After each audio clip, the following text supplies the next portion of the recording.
आज हम लोग देखते हैं महाजनपद के बारे में। महाजनपद और मगध, जिसे हम लोग ये देख सकते हैं मैपिंग के थ्रू, जो काम्बोज जो ऊपर था। ये लोग महाजनपद में ये 16 बड़े महाजनपद आए थे, जैसे कि काम्बोज, गांधार, ये लोग स्प्लिट हो गए थे अलग अलग। आगे हम लोग पढ़ेंगे। Mahajanapada Aryans are consider the most powerful tribe during the Vedic period and gradually transition to Mahajanapada great kingdom by the end of later Vedic period by forming territorial units called janapads. ये जनपद जो होता है ना, जैसे कि आर्यन जो आए थे ना, कंसिडर्ड मोस्ट पावरफुल, ये सबसे पावरफुल ट्राइब्स थे वैदिक पीरियड में, और ये ट्रांजिशन हुए टू महाजनपद में by the end of the later Vedic period, later Vedic के एंड में बाय द फॉर्मिंग टेरिटरी, जो टेरिटोरियल बाउंड्री होता है वही बनाए, जनपद क्रिएट किए, यही जनपद मिलके महाजनपद। जैसे आप लोग देख सकते हैं आर्यन जो आए उसके बाद ये लोग एक ट्राइब बनाए, ट्राइब बना के एक जन बनाए, जन बना के एक जनपद बनाए, जनपद बना के एक महाजनपद बना दिए। ये सब महाजनपद में आता है। अब देखते हैं जैसे 16 महाजनपद निकल के आए और cause for the rise of Mahajanapada. So यहाँ पे सबसे पहले मेनली आयरन टेक्नोलॉजी का यूज होने लगा, जैसे हम लोग देखे थे लेटर वैदिक में आयरन का यूज होने लगा था। एग्रीकल्चर एक्सपेंशन होने लगा था। Introduction of iron ploughshare axes allowed clearing a dense forest specially in the Ganga plain पे ये लोग रहते थे। सो आयरन का जब होने लगा, आयरन टेक्नोलॉजी यूज होने लगा, तो ये लोग जंगल को काट कटाई करके वहाँ पे रहने वहने का जो चालू कर दिए, और यहाँ पे एग्रीकल्चर भी यूज करने लगे। Increase agriculture productivity produce surplus food that supported a larger population and non agriculture groups. जैसे कि अब ये लोग धीरे धीरे एग्रीकल्चरल होने लगे, मतलब अपने आयरन से यूज करके एग्रीकल्चर प्रोडक्ट, मतलब अपना this requires larger political units to manage resources. इसको चलाने के लिए एक लार्जर पॉलिटिकल यूनिट्स को मैनेज करने के लिए रिसोर्स को जरूरी हो गया। So rise of trade and crafts, यहीं पे ट्रेड एंड क्राफ्ट का भी राइज हो जाता है। Expansion of long distance trade via Uttarapatha Dakshinapatha. Use of punch mark coins होने लगा, जैसे कॉइन्स बूस्टेड कमर्शियल एक्टिविटी के लिए, मतलब जैसे कि ये लोग जो ट्रेड करते थे, ट्रेड के लिए मेनली ये पंच मार्क कॉइन का यूज करने लगे। So powerful states emerge to control trade routes and ensure security. So इसमें निकल के आते हैं, जैसे कि हमारे 16 महाजनपद में एरिया डिस्ट्रीब्यूटेड है। जैसे नॉर्दर्न में उत्तर पथ, जिसे तक्षशिला में है उत्तर पथ, उत्तर में नॉर्दर्न में आते हैं, और साउदर्न में आते हैं दक्षिण पथ, जिसे हिंदी में कहा जाता है दक्षिण पथ। और ये सुवर्णगिरी आते हैं, और वेस्टर्न में अवंती पथ आते हैं, जिसे उज्जैन है जहाँ पे, और ईस्टर्न में है प्रक्षय पथ, जैसे कि तोसाली कलिंगा यहाँ पे है, और सेंट्रल प्रोविंस है जो मगध है। उसके बाद अब देखते हैं हम लोग need for stronger military organisation. यहाँ पे मिलिट्री ऑर्गेनाइजेशन को नीड होने लगा, जब जब अगर महाजनपद में क्रिएट होगा तो सबको रूल करने के लिए एक मिलिट्री ऑर्गेनाइजेशन भी तो चाहिए ना।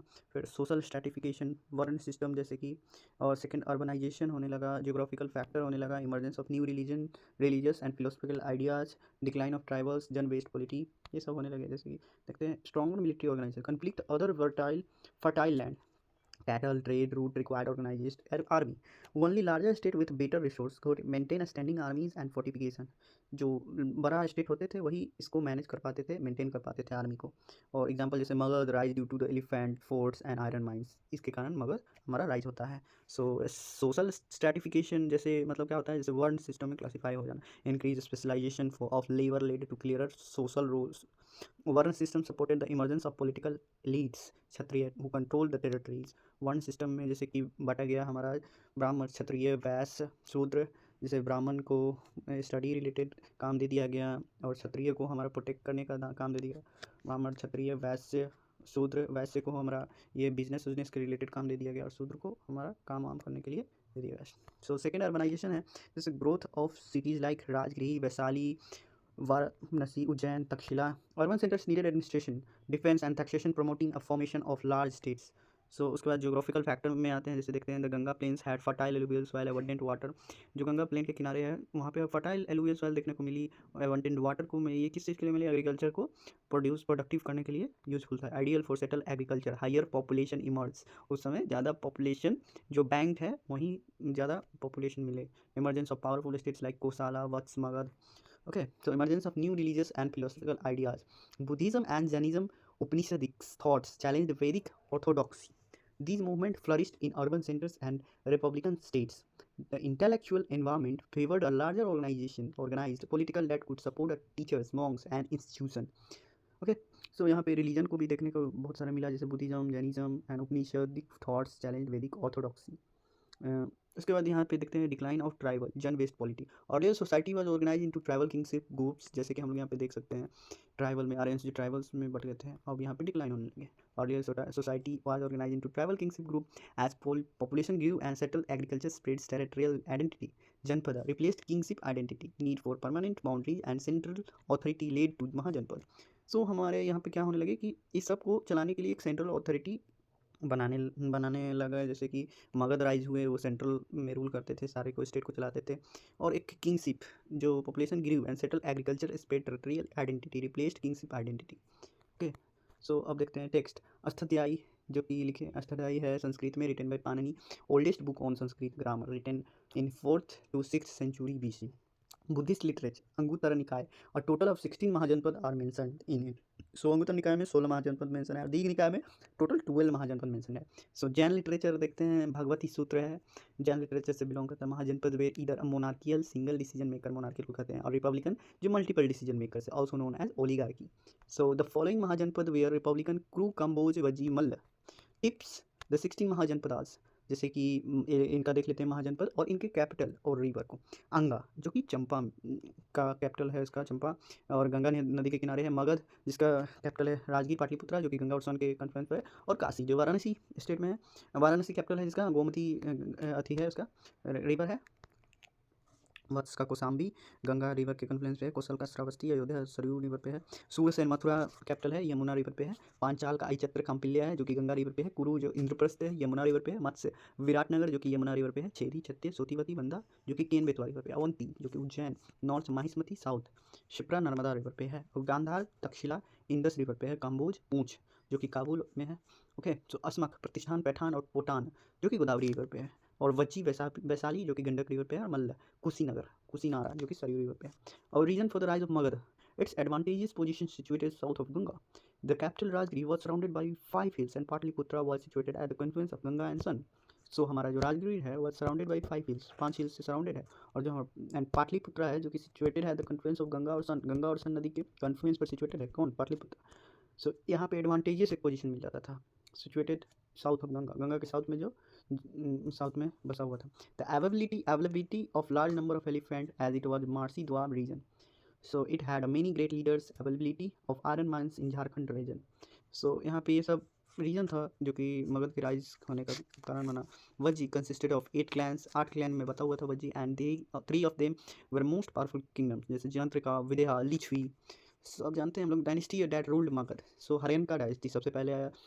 हरियनका डायनेस्टी में मेनली जो पहले होते हैं बिम्बिसार जो कि 544 BC से 492 BC तक रूल करते हैं, जो कि सेनिया क्लैन, सेनिया टाइटल लिए हुए थे। He led a military campaign against Ganga के अगेंस्ट, ये मिलिट्री कैंपेन भी किए थे। ही हैड 3 वाइफ्स, कोशाला देवी जिस जो प्रसेन जिसकी बहन थी, और सन ऑफ कोशाला किंग की जो सन थे वो प्रसेनजीत, और चिल्लाना जो कि लिच्छवी प्रिंसेस थी, और खेमा जो कि मद्रा क्लैन से बिलोंग करती थी पंजाब में। He sent his physician Jivaka to Ujjain to treat a king Pradyota who lives who was suffering from jaundice, jaundice से जो सफ़र कर रहे थे वही। सो मद्रा क्लैन पंजाब से खेमा थी। ये तीनों आप लोग वाइफ का नाम याद रखेंगे। ओके, सो इनके बाद आए थे अजातशत्रु जो कि सन थे बिम्बिसार के और चिल्लाना के बेटे थे। And he conquered Lichvi and Vaisali and he defeated Kosala king and married his daughter। कोसाला के राजा को हरा के और ये उनकी बेटी से शादी करते हैं। he patronized the first Buddhist council, पहला बुद्धिस्ट काउंसिल पेट्रोनाइज करते हैं। later killed his father Bimbisara, Bimbisara को भी मार देते हैं अपने पिता को, इसलिए पितृहंता वंश भी कहा जाता है। he was contemporary of Buddha and Mahavir, Buddha Mahavir के कंटेम्प्रेरी मतलब समकालीन। he introduced advanced military tech including the Mahasila Kantaka, a giant catapult and Rath मूसाल, assist chariot. ये सब मिली है जो ये यूज किए थे वॉर के time, advance military tech including a महास्किल। जैसे कि बाबर भी आया था तो कुछ नया वॉर में अपना तुगलमा फॉर्मेशन, बहुत सारा बारूद का भी गोला लाया था। वैसे ही ये अजातशत्रु भी बहुत तेज थे, ये भी दिमाग से वॉर का नियम निकालते थे, अपना आइडिया निकालते थे। Establish Pataliputra as a second capital, ये पाटलिपुत्र को अपना सेकंड कैपिटल स्टाब्लिश करते हैं एज अ सेकंड कैपिटल। फिर उदयन जो कि he shifted his capital from Rajgir to Pataliputra, now in Patna. Okay, so इनके बाद आते हैं Shishunaga dynasty, founder of Shishunaga ये थे। He defeated the last ruler of Haryanka dynasty named Nagadasaka, last ruler of Haryanka dynasty को हराते हैं। ओके, सो लास्ट रूलर कौन थे हरियनका डायनेस्टी के? Nagadasaka. He defeated Avanti and merge it with Magadha. Kalashoka patronise second Buddhist council. So इनके बाद आए थे नंदा डायनेस्टी। नंद डायनेस्टी जिनके फाउंडर थे महापद्मानंद। सो यहाँ पे मेनली हम लोग देख लेते हैं सोसाइटी। पॉटरी था, northern black polished wares, pottery use होने लगा। ट्रेड जैसे artisan and most forms association call shrenis guilds that were collectively referred to as a nigam trading town. Crafts and architecture. Crafts were hereditary. Iron plowshare played a crucial role in the empire of agriculture success. Second, urbanization after Harappa. Okay, so coin mainly हम लोग देख चुके हैं, punch mark coin made of silver were used as the form of money for trade purpose, ठीक। and gold coins such as nisk and satmana were also used. निस्क और सतमना याद रखेंगे। Post village headman was known as bhojak. Peasants had to pay tax called bhag, 1/6 of their produced. Gahapatis were wealthy properties owner who employed slaves or hired laborers to work on their lands. गहपति जो कि wealthy property owner होते थे, who employed slaves and और hired रखते थे, slaves को रखते थे और laborer को रखते थे on their land, और अपने land पे काम करवाते थे। कौन? गहपति। बाली was a voluntary offering to the king, voluntary offering था king को। However it was not compulsory, compulsory भी नहीं था। Toll tax persisted and were collected by the officers known as सुल्किका और सुल्काध्यक्षा। ओके, सो महापद्मानंद में मिल जाते हैं। He was the founder of Nanda dynasty and title लेते हैं Ekarat meaning empire builder, operator of all Kshatriya भी कहा जाता है इनको, महापद्मानंद को, याद रखेंगे। उनके बाद आते हैं Dhana Nanda. Alexander invaded India during his reign. He was the last king of Nanda dynasty. Battle of Hydaspes was fought between Alexander and Porus was defeated in the battle of bank of Jhelum. इन्हीं के टाइम पर, याद रखेंगे, धनानंद के time. उसके बाद आते हैं, चलिए उसके बाद